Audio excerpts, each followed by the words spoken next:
This episode of Burning Daylight is brought to you by Stetson Ranches out of Fromberg, Montana. Stetson Ranches is a multi-generational, diversified ranch outfit looking to make their mark on the world and make a sustainable, profitable outfit for many generations to come.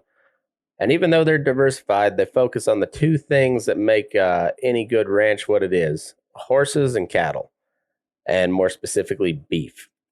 They got some of the best quarter horses that you can find out there. They done a lot of really extensive research and vetting and just searching to find the best brood mares to fit their program. In doing so, Tina has, I guess, curated a collection of brood mares from the King Ranch, the 4-6s, and several other of the top ranches in the U.S. With bloodlines going back to really old foundation quarter horse lines such as Zanpar Bar, Two-Eyed Jack, Peppy Sand Badger, and Doc Bar, just to name a few. These mares are big, shapy, athletic. Got a great mind to them and just prettier than hell. Giving you a colt that's also big, shapy, athletic, good looking, got a great mind to them and ready to go any direction you want to take them. And then on top of all of it, they've got a really unique, one-of-a-kind pasture to plate, direct-to-consumer beef operation. They're running registered Black Angus cows, covering them, breeding them back, covering them with registered Hereford bulls. That's going to give you an F1 Black Baldy cross for a calf, and they're going to hit the ground running. They're going to take the feed.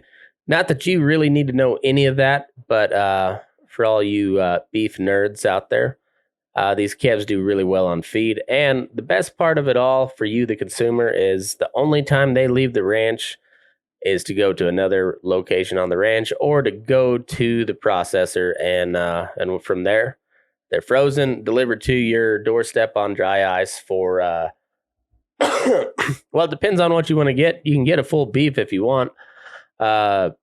Packages of an eighth or a quarter are going to come in about $9.95 a pound. But the best way to do it is, especially if you don't have a lot of freezer space, is to subscribe to their monthly subscription box, and that's going to give you 8 to 11 pounds of beef every month delivered to your doorstep for 125 pounds. That's going to be hamburger, roast, stew meats, and various cuts of steak depending on the month.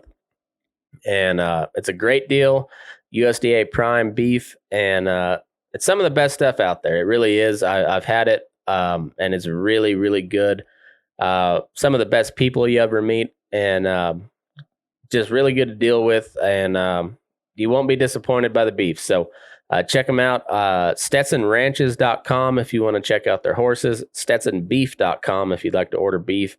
And if you do, make sure you use the promo code MOVEYOURASS, MOVEYERASS. That's all one word, and you'll get 20% off your first month. So check them out. Let them know I sent you. Next up, we got the official boot maker of Burning Daylight, Jake Houston and Houston Boot Company out of Virginia City, Nevada. Jake's been making boots for about 5 years now, I think. Learned from one of the best. Really takes a lot of pride into his work. The detail, the craftsmanship is just outstanding. I've got a pair of boots that he made for me, 100% custom. That's all he does, and uses the best quality materials. The pair I've got are, I think they're, what do we say, 16 or 17 inch stovepipes, French wax calf, and they look cooler than hell. Just punchy, classy, and they fit like a glove. They really do. You'll be really hard pressed to find a better pair of boots. Jake's a great guy. He's a hell of an artist, musician as well.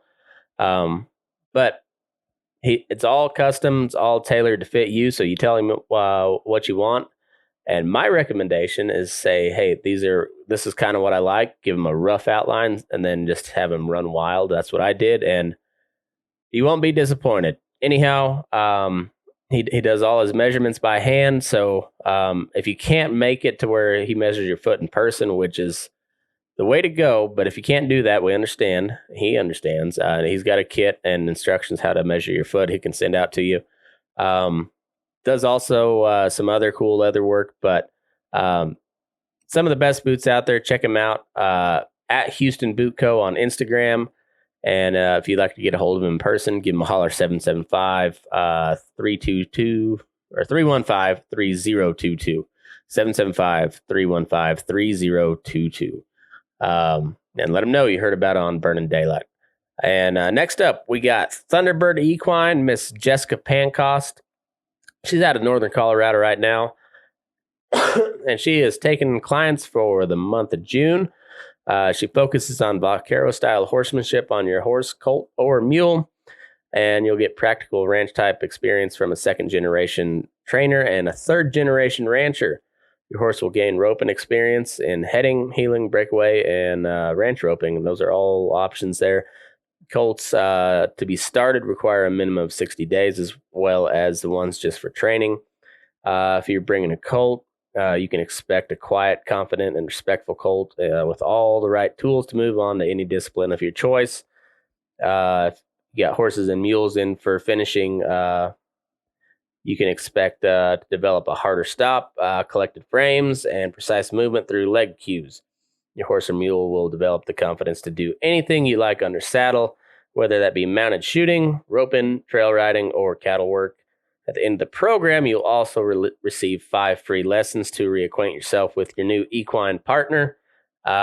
She's a hell of a trainer, good hand, and a friend of the show. So check her out, Facebook and Instagram, Thunderbird Equine. And if you'd like to get a hold of her in person, give her a holler, 720-205-2996 to book your spot. And as always, let her know you heard about it on Burning Daylight. Also, we got our the Patreon subscription page. You get extra content. You get stuff that released a little bit early. Sometimes, several days early. Sometimes it's just a couple hours. But either way, you get ad-free episodes. You get access to all the back episodes, and you also get entered into a monthly giveaway for the month of June. We're actually combining May and June. But if you sign up at the $5 level, you will be entered into a giveaway for a custom snaffle bit made by Matt Wilson, Mr. Wampus Cat himself. And this thing is going to be America. I told him just to make it America as hell. And I don't know exactly what he's got in mind. We've thrown around a few ideas, and I like to let the artist take the plunge. So it's going to be cool. If you'd like to be entered, you got to sign up at the $5 level. Head over to patreon.com/burning daylight. And you get access to all the cool stuff. And you also get entered into this drawing. So check it out. Thanks for tuning in the show, and let's get into it. Yeah. What's the weather out there? Boy, it's got hot. We got a little bit of moisture last week. A little bit this week, but it's been hot, up close to 100. Oh boy. Well, we've had a good week. It hadn't been hot, hadn't got hot yet. It normally is by now, but it's been staying pretty cool and been getting some showers along. We growed a lot of grass in the last 2 or 3 weeks and caught some tank water. Some of our tanks caught a little water, and so things are looking up. Boy, it's sure. Yeah, that's miraculous. What a country like a cow country that's a grass country can just be in terrible shape, and a good rain can just turn it around in a few days. Oh man, it's almost over. Yeah. And what have you been doing? Oh, got a pretty hug of cattle in 2 months ago, and California got some rain. We actually kind of down your ranch of a spear. Yeah. Mm-hmm. Yeah. Yeah, we've been a lot of our.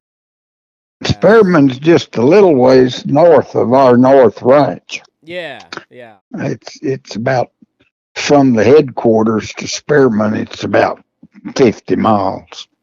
I see. Yeah, so we I forgot to ask if they,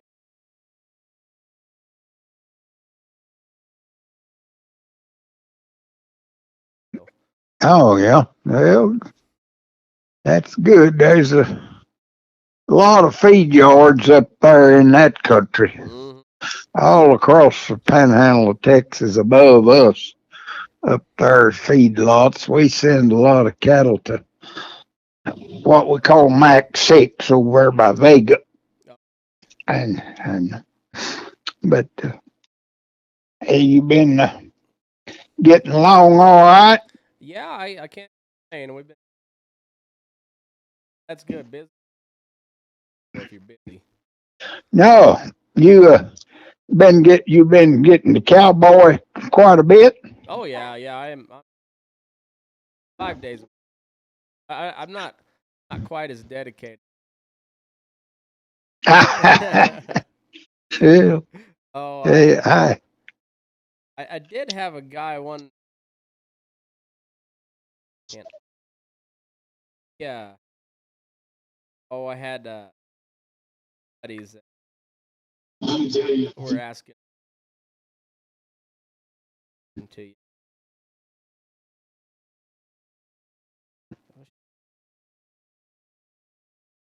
But anyhow, what?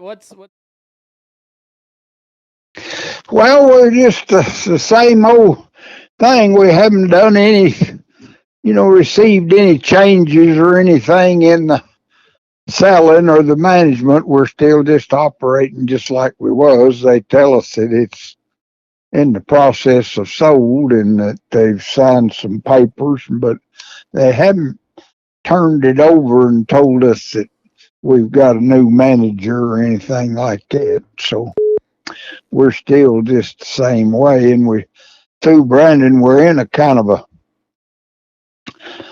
slack period. We have a little period between Brandon and the time that we gather the bulls that Mm-hmm. we're just piddling really and prowling a little and riding, checking water lines and stuff like that, a horseback. But we don't have any particular thing going on. We'll start gathering the bulls here before too long, and we make a lot of horse tracks in, and then we'll work that into the fall work, start weaning calves, so we'll have you know a month or two of pretty hard work there when we start weaning, because we pregnancy test them cows, and Yeah. it's a slow process, but Yeah. How long? uh, they have varied. Like last year, I think they just left them 90 days, but this year they's going to leave them 120. Oh, We used to leave them a lot longer than that, but now they're trying real hard to get them calves all pretty uniform and have them all at once. And a lot of them big outfits here used to, there's had some out the year around just trying to get them or didn't get them all or something. But they're pretty strict here about we'll pick every one of them up. And when we get down to that last three or four, we really ride in that country finding them. And sometimes it's several days looking for one bull in one of them big pastures. But oh yeah. we usually find his carcass or get him one, and so they account for them. And then if one gets out during the year, there'll be a bull get out, or they'll tear the fence down while somebody sees one out. While we just jump on it right then and go down in there and try to find him, and get him, bring him back. Where they keep them out, and they're pretty pretty strict about trying to keep them out and keep the herd all of calving at the same time. I think we're in the process this year. They were going to calve some fall calves, and so we had some dry cows that they didn't sell last year and put the bulls in them, and they'll calve this fall. But we have 100% calve in the spring. Yeah. But we went for years and years here. Probably the first 15 or 18 years that I worked here, we calved every animal here on 2 or 3 ranches in the fall. Mm-hmm. Their reason for that was that they could wean them calves then in the summer when it is warm, and we take them to the Dixon Creek Ranch, which is north, up towards Spearman, and it's a lot higher and colder up there. And if they take fall calves and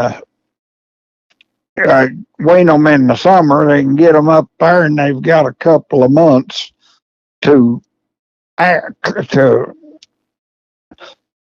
get used to the climate change, to acclimate, and it worked real good for them. But then they started just a different management deal, and they swapped them around. It takes 2 or 3 years to do that, and put them all calving in the spring and cut them off in the fall. One of the determining factors for that is we broke out 6 or 8 sections up there of grass and put it in wheat, and is real good land. And then they drilled some well that had a tremendous amount of water under it, and they can water them. They've got some water systems that water one of them section fields, and so they swapped the calving time around so we could take them calves up there and want them on wheat this winter, and then sell them in the spring. Makes sense. Or either go to feedlot or sell them. Yeah. They've done both, but that's primarily why they turned it around. And this is the first year in several years that they bred a bunch of them dry cows that we normally would sell. When we check them in the open, where they go in the selling bunch, but a lot of them good young cows that were good cows, they just kept them and put the bulls in them, and they're going to calve them this fall. And I think we can take care of them and get them up there and still handle them on the thing. And they've got that domestic stuff, wheat and some grass that they water and make it work. Winter over there? Huh? Do you have to feed winter? Yeah, we feed. We don't feed any hay hardly ever in the pasture.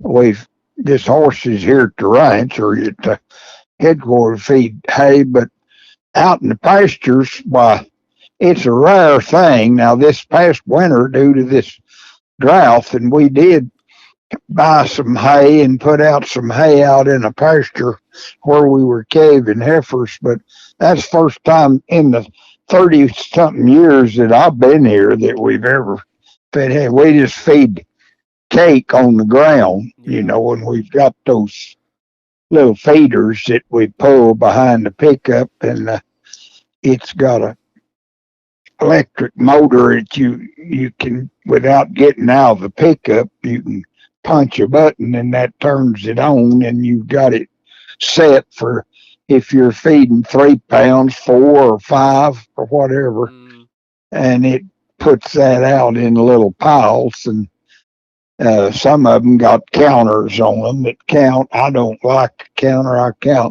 I just count the clicks myself. But a lot of times you'll put out 200 clicks somewhere, so you got to concentrate on what you're doing if you're counting it. But then we've got those overhead feed bins that you drive under. It's really changed. Feeding we used to, you had that in 100-pound sacks, and you had to load it on back up there, and a couple of you load 25 or 30 sacks, and then one of you drive, and another and sit in the back and pour that cake out when we was feeding in the winter. But now it's a one-man job. You can pull up there and run that feeder full. We got feeders that, like one I pull, is holds 3,000 pounds, but they've got some that hold 6,000. Yeah. And them boys can leave out of here and they're gone till dinner, come back in, and they've fed several hundred cattle with the cake. Or just okay, we feed on average of about 5 pounds to a cow. Yeah. That's cows that are heavy and calving at the time, you know. Is that still?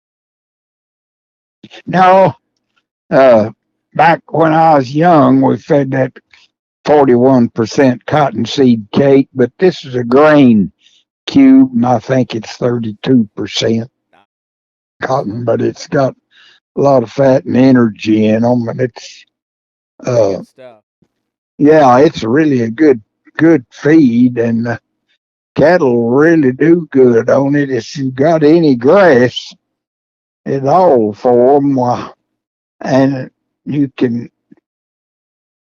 if you be foxy and try to do it right, you can keep the cattle in them bigger pastures from bunching. We use sirens to call them, just regular police sirens on all these pickups. But if you just barely buzz it, or sometimes I'll put a paper sack over mine if I don't want it to be too loud, and I don't want to.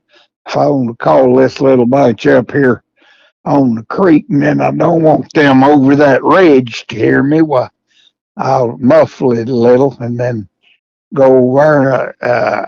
I'd rather feed them, and we'd rather feed them in littler bunches than to let them get bunched. Yeah. You know, and their own grass and keep them scattered. Well, they do better, but if you have to be awful careful because they get to knowing that things are coming, and if they hear it, they come over the hill running from that bunch you've been feeding over there. And so it's just a part of it. But they usually start feeding in all December, and then we'll feed them in December, January, February, March, and normally about between 10th and 20th of March, we'll have a little green stuff coming, and we can quit feeding them then. Now this year we had feed plumb on up through April because we didn't have any moisture and didn't have anything coming. But that's the only time since I've been here that we fed plumb on up through April, because we normally quit feeding. The 10th of March is a mark we shoot for. And if we... I heard today that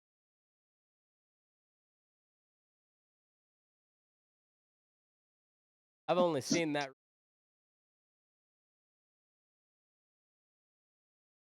Oh, yeah, good. Down where was this at? The Cimarron. Oh, yeah, yeah.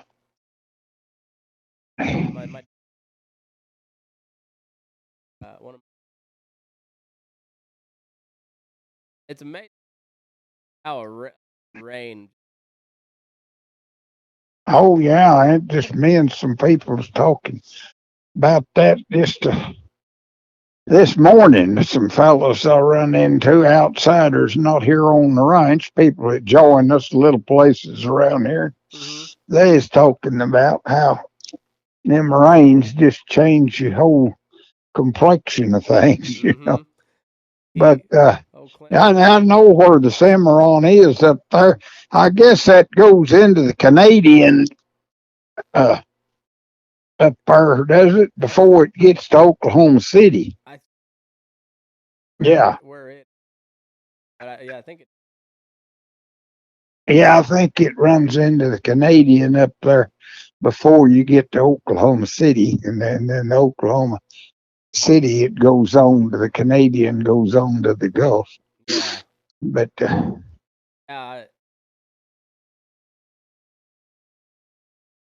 Nice it was. He runs.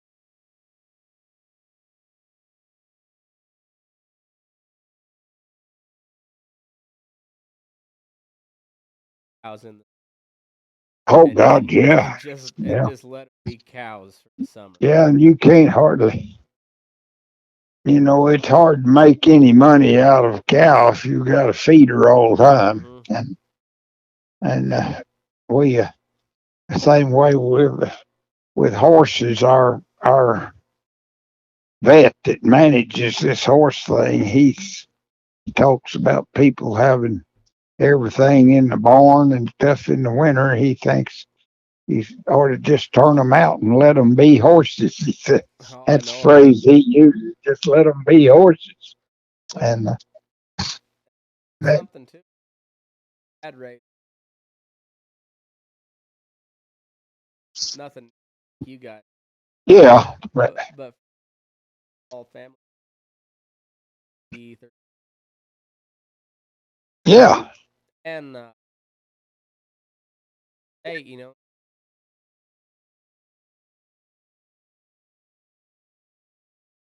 and the problems that yeah, I've been around horse.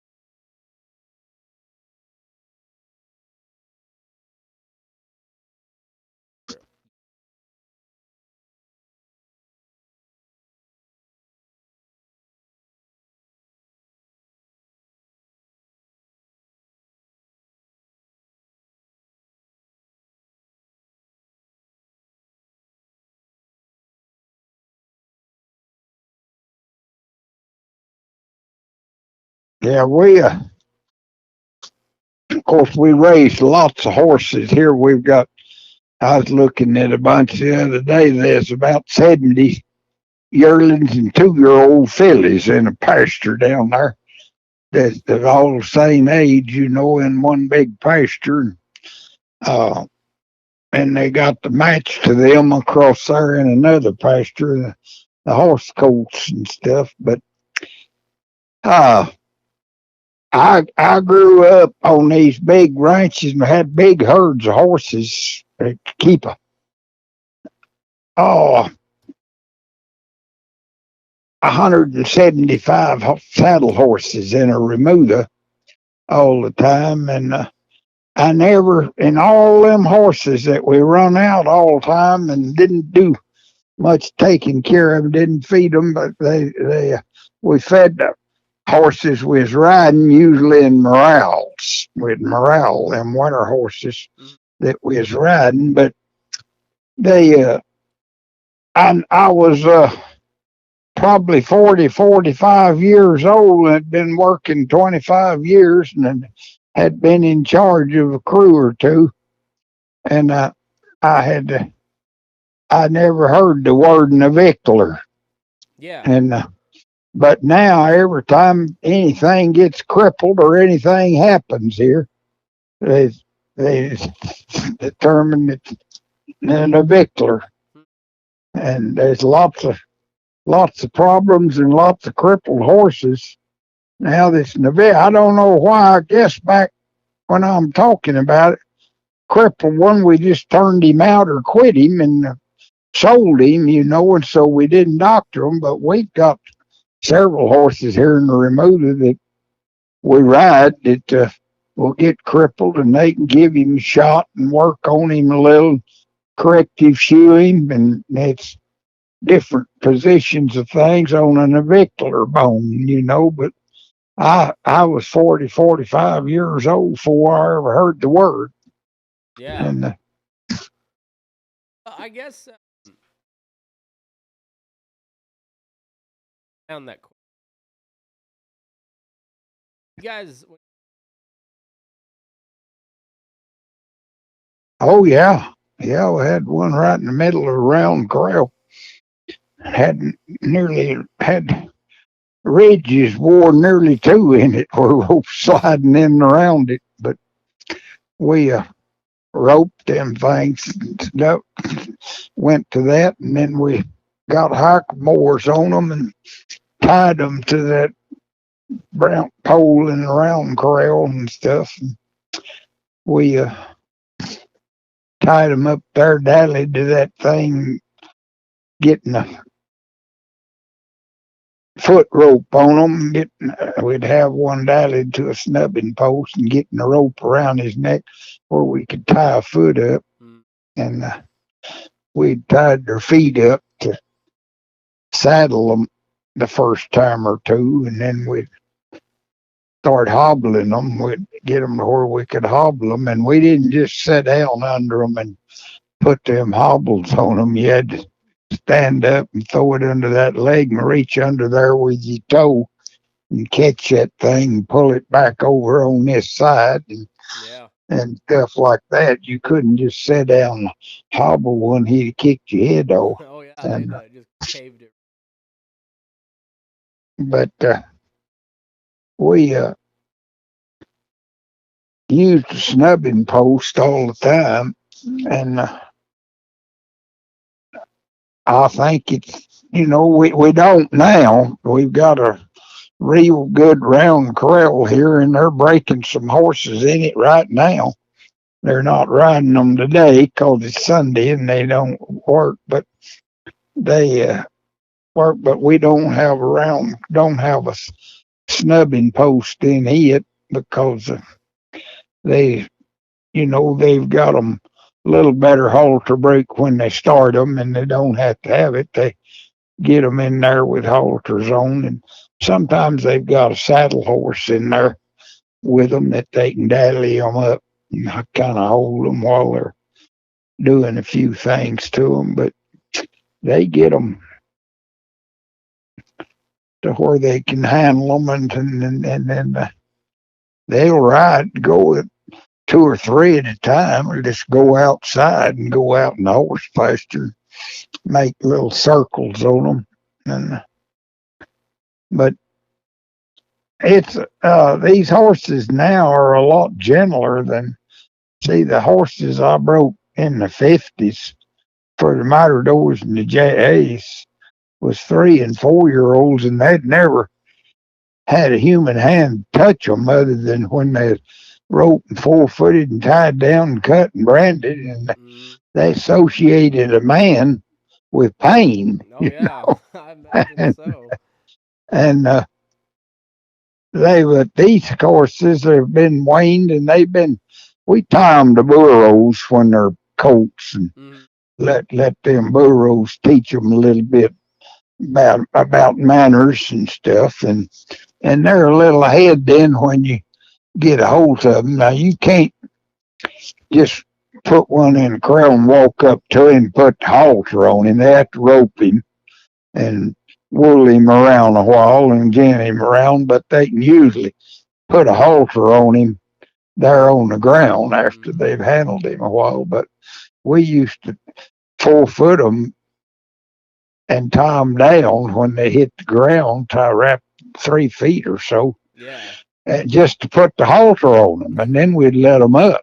But we didn't have a chute or nothing. Now we got chutes and stuff that you can run one in and get up on the side of it and put a halter on him, and then they rope all these colts that they're breaking horseback in the round corral, and them boys kind of know what they're doing. They've got a program.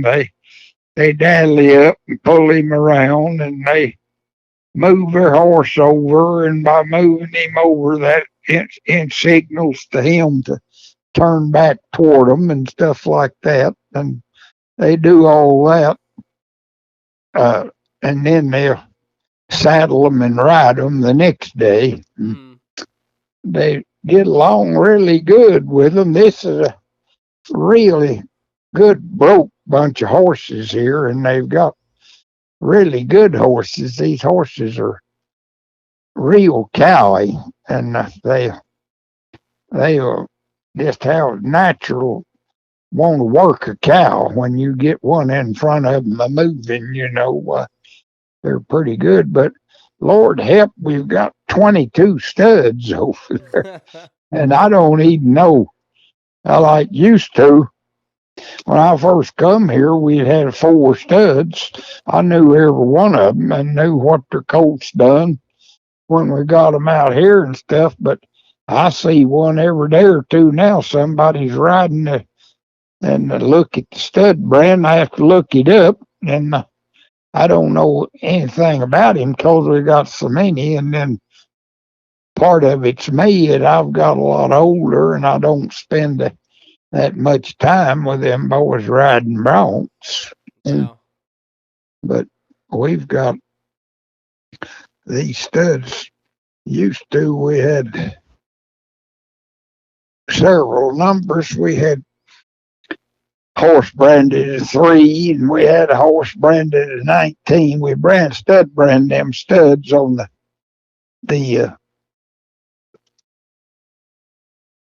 right on the right back heel there on the off side, and then year brand him on the left side, right straight behind on their tail up high up on their hip. And you give every stud that they buy, they give him a number, and then they'll have from throughout history now, you can look back and see that 19 stud was old Tanqueray Jim, and he was here for years and years. One of the best studs they ever had here then and now. But He bred, wasn't he? yeah, I think he had some good early history in that stuff. But I know this. I can't think of it right off, but I know the breeding on him, his background and stuff. Yeah. Uh, he was. I thought he put some of the best ranch horses here I ever seen. Just ranch cow horses, and they had one of the highest percentages of them being good that I've ever seen. Uh, over the years, back when we had him for years here, I could just look back used to and think of that horse or this horse or that one that didn't turn out real good. And if you look back, it was probably a man-made problem when they was starting him. Mm. Somebody had trouble with him or breaking him or riding him, and he got off to a bad start. But in nearly all of them, if you got him broke right and got him to going, them things would make good horses. I thought this removal, we had 100 saddle horses here, and there was probably 25 Tanqueray Jim's in it when I come to work here, and I'd say that the best 15 horses on the ranch was Tanqueray Jim's, just the sure enough tops. Yeah. But we've got some good horses now. We've got a horse they call Six's Pick that's got them some good colts, and a horse, a stud they call Playing Attraction. They won that everything they have there at Reno on him one time. I think they won 3 or 4 saddles in one deal on him Oh wow. when they had him out there at Reno or in California. But he was born and raised here at the ranch. Huh. I ride a horse that's a full brother to him. That's a gelding. That's one of the best horses I've got to ride. But What, he's a good stud. uh, you I'd say like back in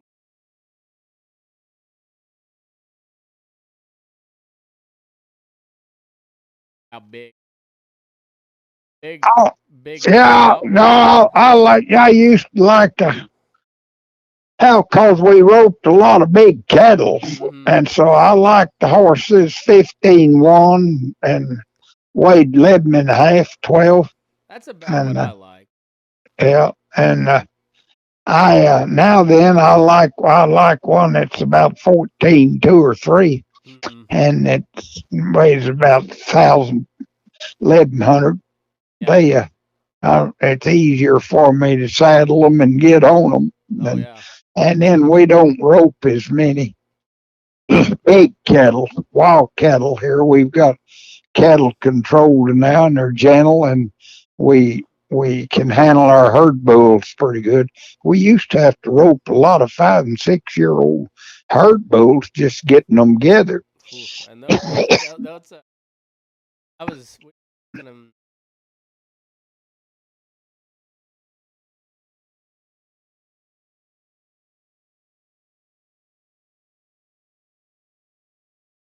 they do. Right. See, they ain't got nothing out there that's a threat to them, Yep. but a cowboy Mm-hmm. and nothing else. And we Push got, that horse but nowadays. we've got these black bulls. We got nearly all blacks. We've got some horned Hereford bulls that we breed cattle to, and they'll get you if you're not pretty careful. But these black bulls are 90% of them we can gather if you just be foxy. Mm. I tell boys picking up these bulls, we'll start that pretty quick.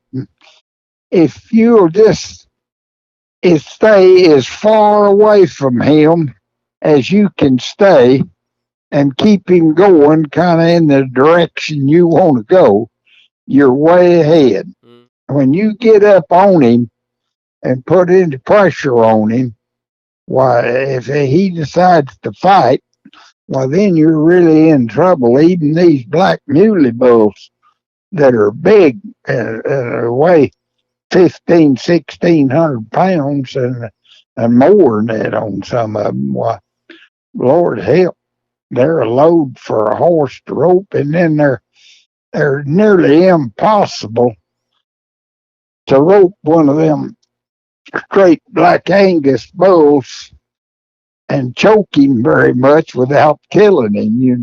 Oh If you yeah. ever choke him, it cuts that wind off in there, and then when you ride up, like on a Hereford bull or a crossbred bull or something, that'll slacks up. But on one of them big neck black bulls, it cuts that muscle in there, cuts that windpipe off, and then when you ride up and give slack, it's all too late. Then it don't come back. Mm. And I've seen one or two in my life right here choked to death, Oh or yeah.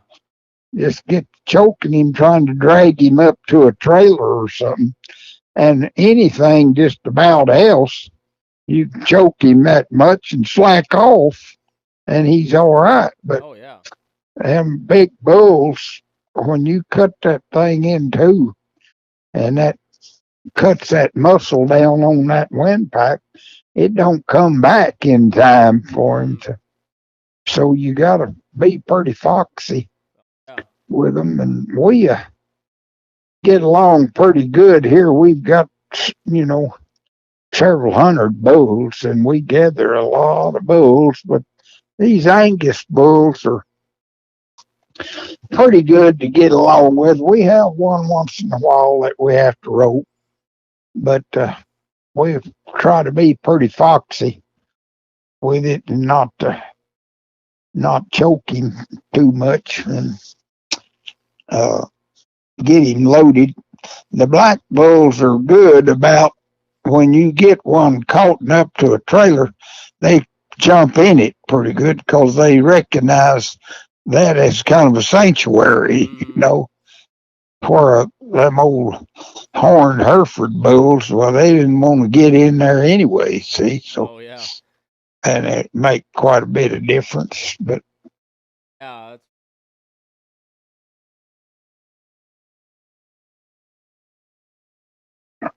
yeah, okay. born in 32, Clarendon, Texas. So you Yeah, yeah. I remember we didn't have a radio or television, or of course nothing like that then. But I remember my dad come home with a paper, and my mother and them kids didn't know like now you got television, and a 10-year old kid has seen pictures on television of the world, Mm-hmm. I didn't know that. I remember my folks was really upset, my mother and dad, and they talked the Japanese bombed Pearl Harbor last night, and uh, it's had a paper there that he'd went to town and got, and I didn't know, but oh, gosh, whether it was right there close to the ranch or what, I I knew they was upset about it. I've read a book.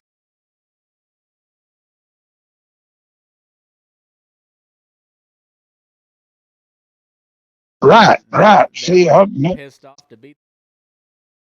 yeah, I remember, I didn't know if it was just somewhere there on the ranch where we was raised, but I was 10 years old or 11, I think. And now I guess I was 9. It was in 41. So I was born in 32.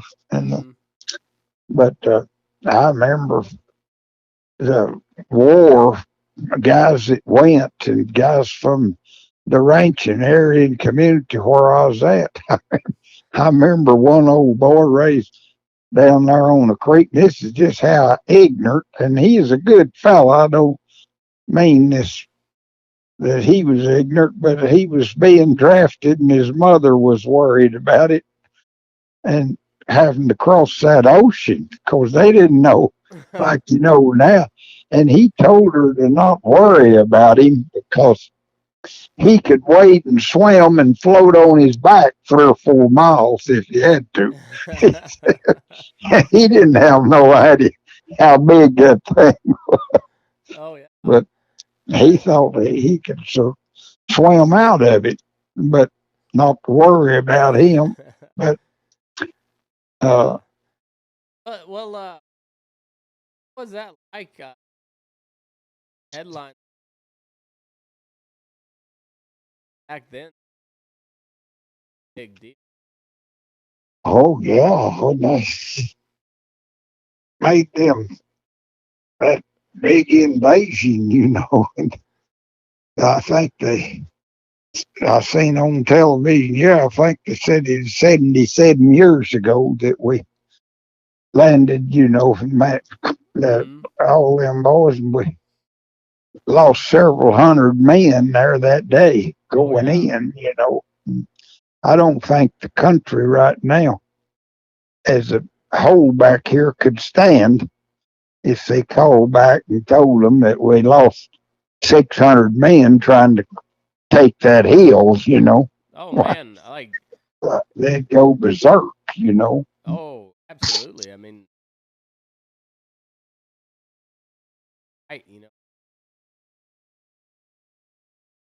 thousand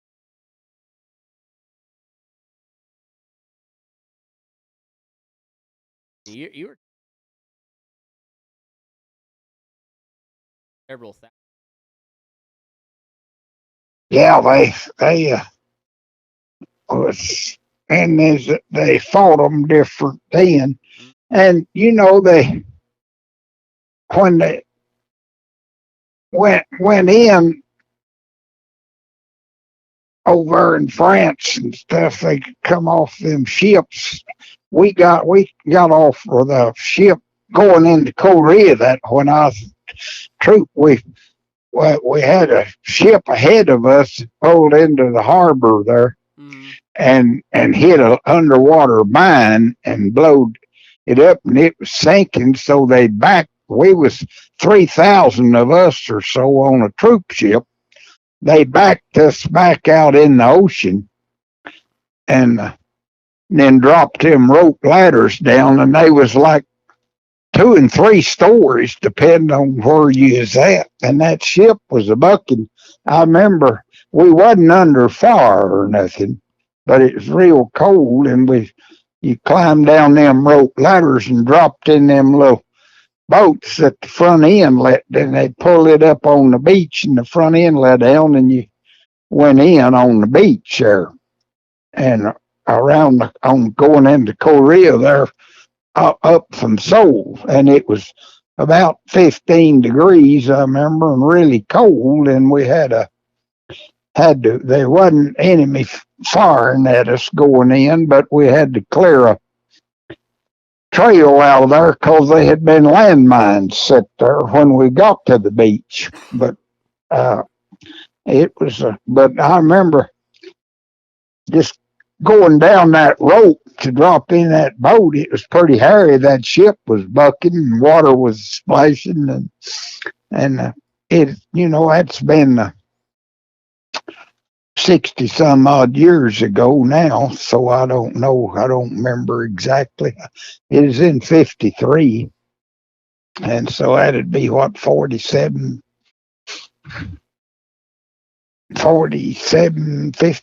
67 years ago.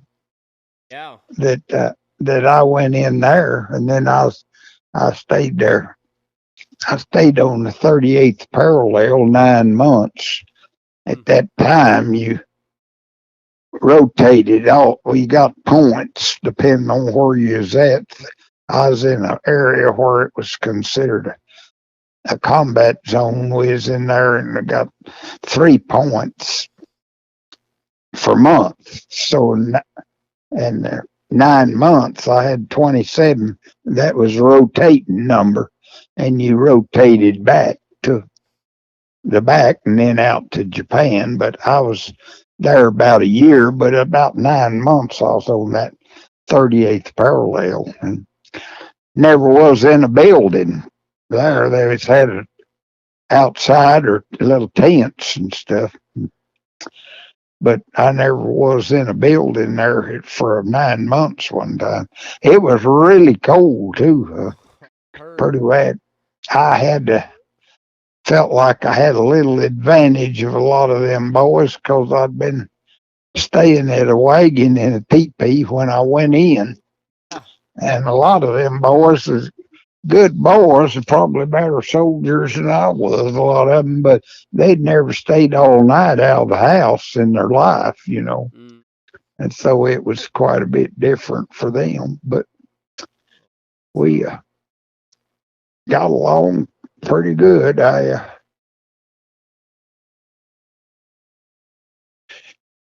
wasn't in any. We were in a combat zone and drawed combat pay, but we had a boy or two that was wounded that was in a skirmish, but I wasn't where I was at. I never was. I could see Chinese soldiers with binoculars every day, but they just didn't come in there where we was. And but I stayed. I helped put a fence down the 38th parallel to that start that demilitarized zone. We put a 2 wire barbed wire fence across there. That's first of them. First time I'd ever seen one of them steel posts like you drop a driver over the top of it and drive it. Yeah. I'd never seen one of them because all the holes I'd seen, you dug them with a post hole digger and put a wood post in it. But we had them little steel posts and drove them with the driver. I remember thinking that was really something. And, That begs big ring. Well, I never had built any. They had see us like the JAs and the Matadors where I'd been working, had a fencing crew. That's all they done was fenced. And if we found any fence or had any fence trouble, we just turned it in and they fixed it. But I'd like anybody, I'd fixed a few holes and put in some water gaps and stuff. So I knew how to splice a wire, and stuff like that. So you didn't have the worst. Huh? I said you didn't have the word No, authorized no, from. no, no. That's And we put it 2 hours across there. I think it was 130 something miles. I wow. didn't just put it all the way, but our outfit put it across from water to water, and I think it was 130 miles across that peninsula. Hmm. And they put it on the 38th parallel, Yeah. and that thing still, it got a high class fence there now. Oh yeah. This was just 2 wire barbed wire fence, and we wasn't supposed to go north of it. I did a lot of times, just for spite. I sound silly, but I'd go out in there and pee pee or something. But I could see Chinese soldiers across there doing the same thing we was, cleaning their rifle and washing them old trucks or something. Yeah. But You were huh? were you Army, I thought 135th Combat Engineers, attached to the 31st Infantry Regiment of the 7th Army. One time I was there at the D Wagon after this in the late 50s, 57 or 8, and me and an old boy working together there. There's an old Life magazine laying there. It had been flushed around on the tent floor and then the ground. And we were sitting there one night and got to looking at it, and it showed a big picture. That is a big magazine. It was about 15 inches high and 12 wide. Or the Life was. It was a national magazine. I don't know when they quit making them, but you're probably familiar with the Life magazine. Well, it oh is yeah. it is a big, a nationwide deal or worldwide. But we was just looking at that, and he said, "Looky here."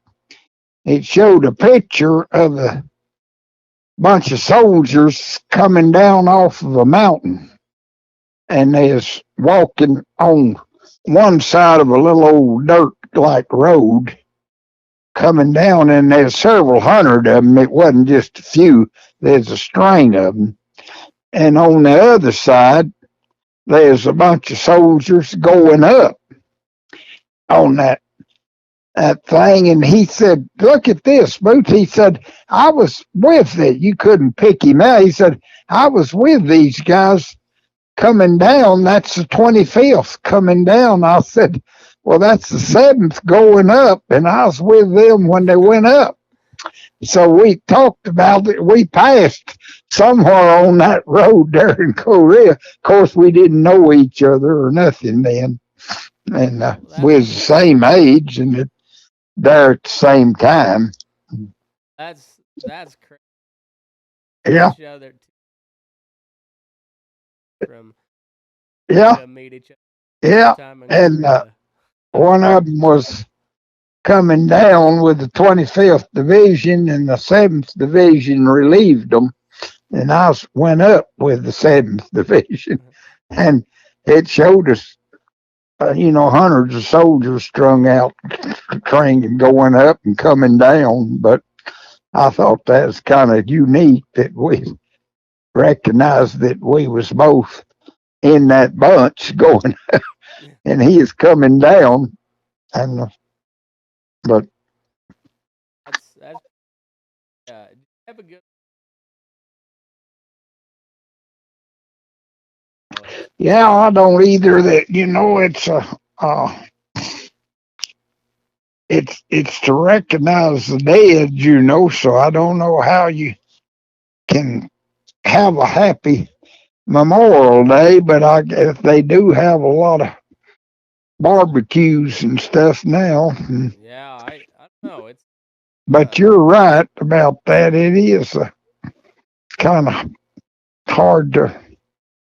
It's been so long now on most of them boys that I doubt if there's very many guys still alive. There's a few of them guys that's 100 or so. that was in World War II, but Yeah, they're not. they can't be very many left, and they they they're what's partly responsible for the freedom we enjoy today because they made the big sacrifice, and it changed America. That's when the women went to work. Before that, women didn't work. Yeah. Just the men and Rosie the Riveter, started making ships and stuff. But I went over on. Now they fly over and they get on a plane in San Francisco and land in Tokyo in a few hours. But we were 18 days going over, and we docked in Tokyo. It was snowing, and I remember they pulled up to the dock there in 1953, and there's a Japanese band playing on the dock. If I'd have known you was coming, I'd have baked the cake. But we just stayed all night there on the harbor, and we didn't disembark. And then we went around and unloaded us at Sasebo, Japan, and then we loaded on different ships that crossed that channel going into Korea. And when we got one time, I had a 7 days, what they call a R&R, rest and recuperation, and you could go back to Japan, and you'd land in Sasebo, Japan, and you could you'd have you could stay in an army deal there where you was, but you could go out and you just on a vacation like. We called it that. They said it was R&R, rest and recuperation. The guys in the camp where I was there in Korea called it P&P, pain and penicillin, because a lot of them got venereal disease and stuff. Oh yeah, I hanging never or a did. TD, That's why they called it P&P. But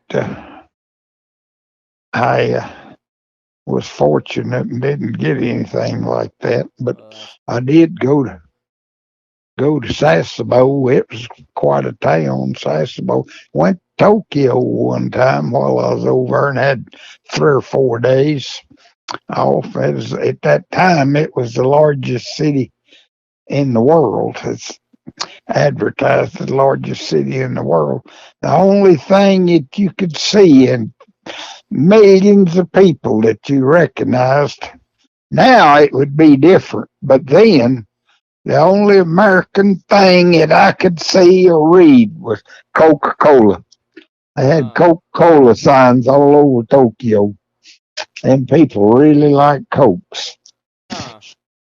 But now they say there's McDonald's and all that kind of stuff in all them foreign countries, and so it's a little different. And now I'm just gonna say these guys got phones and everything now. When I was in Korea, if you was back behind the line and you could go to a place there and they'd help you place a call and you could talk. It's $35 for 3 minutes. Well, I never did call home because I didn't have the money, but some of them boys could go back and call their folks. And it's $35 for 3 minutes, I think. And boys that had it or something, but I didn't have any money and didn't take care of what that. I think I was just drawing $60 a month from the army, and it was pretty tough. Here's old Adam Gray fixing to rope. He's from here. Oh. Yeah, I'm watching. Got a Fort Smith, Arkansas rodeo was on. They're showing it, but it says Adam Gray, Seymour, Texas. He's backing in box. I'll see what he does and tell you. All right. He's just 50 miles down here from the ranch, and see if he has a good one. He's having a little trouble getting the calf to stand straight where they can let him out, but he's fixing to go. He's about 30 years old. He's been to the finals he missed him. God dang, that's a long ways from home, Adam. To miss him, you got to be mad all the way home now. Fort Smith, Arkansas to Seymour. Yeah. But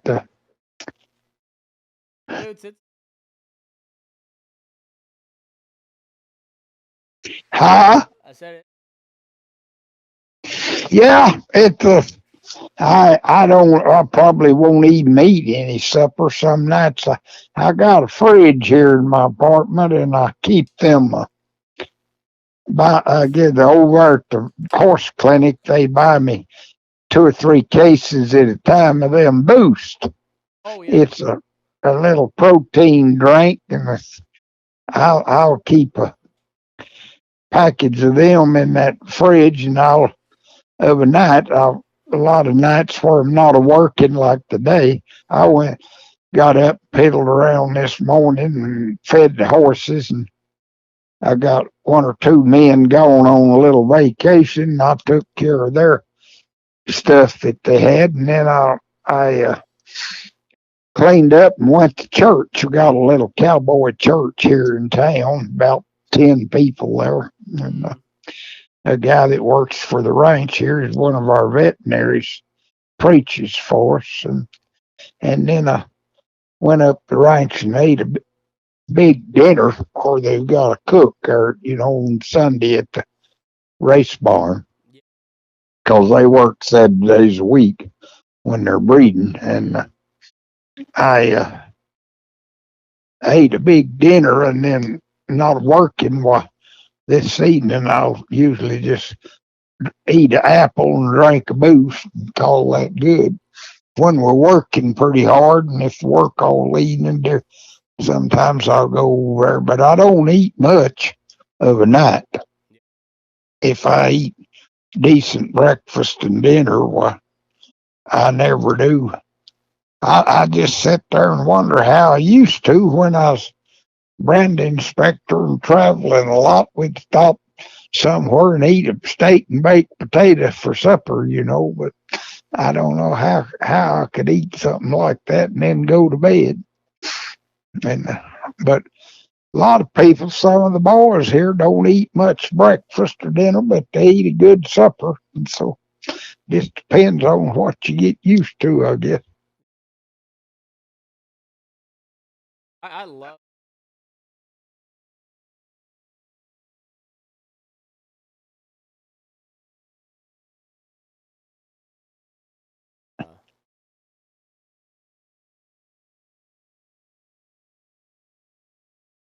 Yeah, I have pretty much 90% of the time the same. Of course, we got a cook, see, and she fixes me a strip of bacon, a fried egg, and a biscuit, and a chunk of butter, and a little spoonful of apricot jelly, and sets it on in front of me, and I don't have to go through the aisle. We got an island, and you go through that and get what you want, but I'm usually over there for anybody, and I sit there and drink coffee, and then she knows exactly what I want, and she brings me 1 strip of bacon, 1 egg, and half a biscuit with some butter and jelly on it, and brings the coffee pot with her and fills my cup, and I sit there and eat that, and then the guys come in, if there's some of them staying here, and they go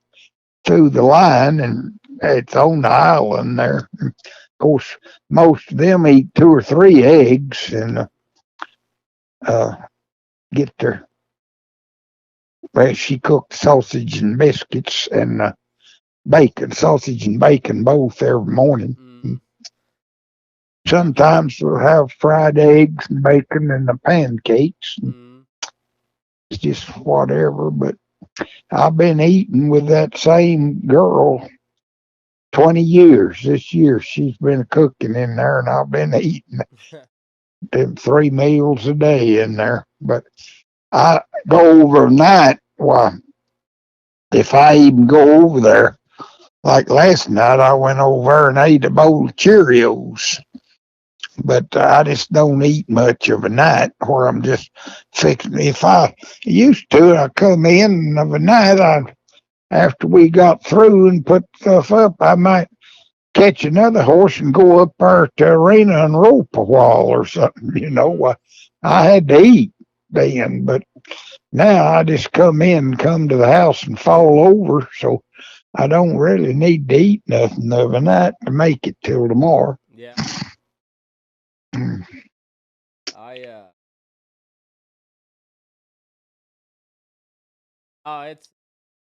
When I was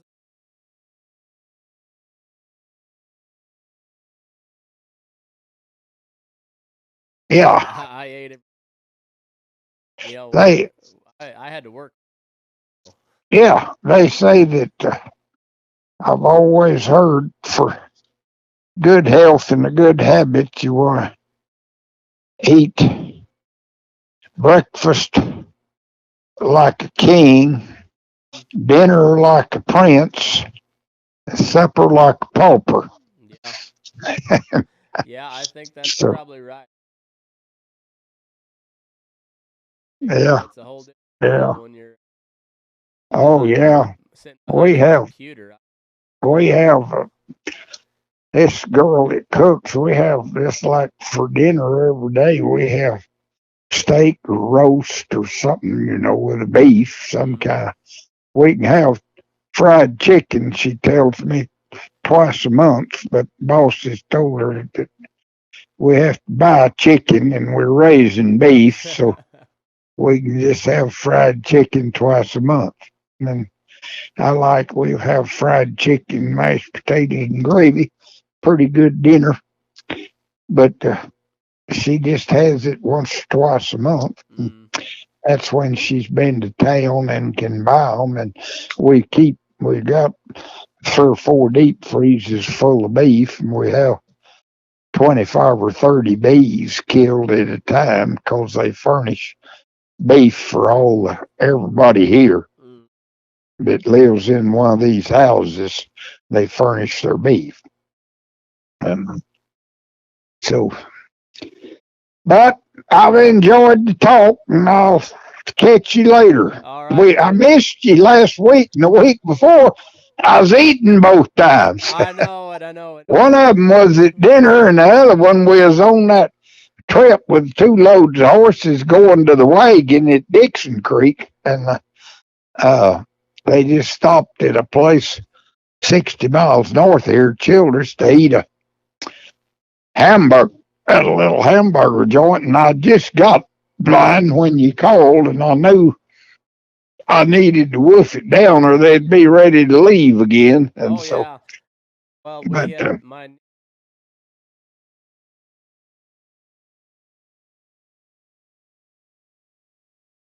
maybe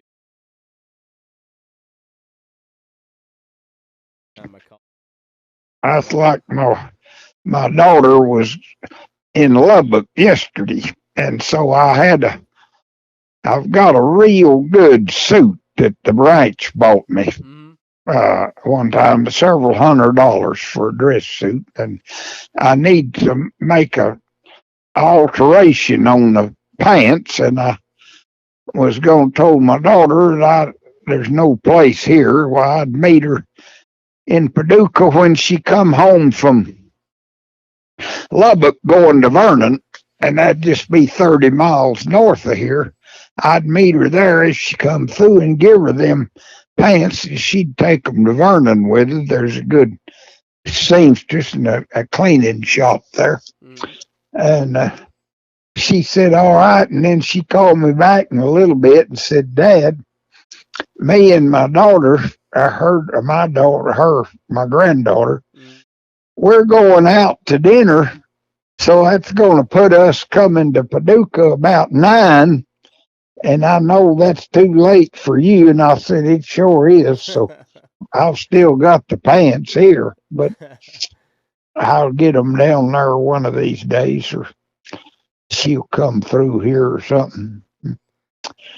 Take care of yourself and appreciate the call. I will. Thanks. Bye-bye. Bye.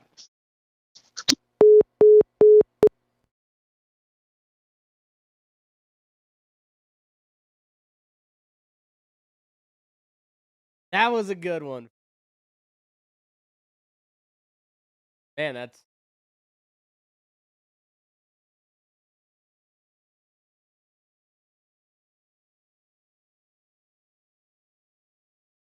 hope you enjoyed it. I sure did.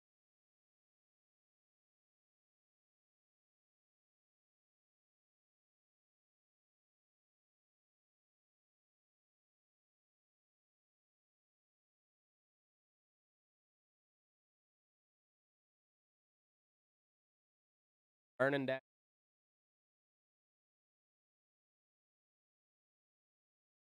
everywhere.